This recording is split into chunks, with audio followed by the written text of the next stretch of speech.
वाऱ्याचा आवाज कदाचित ऐकू शकता. मस्तपैकी छान वारं सुटलेलं आहे, पाऊस चालू आहे आणि इथे आम्ही मस्तपैकी छान असं ब्रेड पकोडे बनवलेले आहेत. ते पण बिना तेलाचे, कारण याला फ्राय नाही केलेले, बेक केला गेलेला आहे.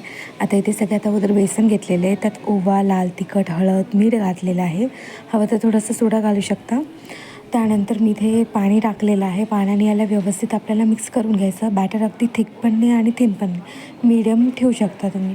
त्यानंतर इथे ब्रेडची स्लाईस घेतली. यावर तुम्ही हवं तर केचप किंवा ग्रीन चटणी लावू शकता. इथे मी नॉर्मल बटाट्याची भाजी लावलेली आहे. आता याला आपल्याला कवर करायचं आणि बॅटरमध्ये बुडवून मी इथे ओव्हनमध्ये बेक करते म्हणून मी इथे पॅनमध्ये टाकलेलं आहे. जर तुम्हाला या ठिकाणी पॅन फ्राय करायचं असेल तर तुम्ही डायरेक्टली थोडंसं ऑइल कोट करून किंवा ब्रश करून त्यावर ठेवू शकता. आता सगळ्यात महत्त्वाचं म्हणजे त्या ठिकाणी माझ्याकडून बॅटर पतलं झालं होतं. तुम्ही जेव्हा कराल थोडंसं घट्ट ठेवा, म्हणजे जेणेकरून ते वरची जी परत आहे ती पतली नाही होणार. इथे मी 15 मिनटासाठी बेक केलं होतं 200 अंशावर. इथे पाहू शकता मस्तपैकी आपले ब्रेड पकोडे तयार झाले. याला मी कट करून घेते. तुम्हाला स्टार्टिंगलाच कट करून डिप करायचं असेल ट्रायंगलमध्ये तर तुम्ही ते पण करू शकता.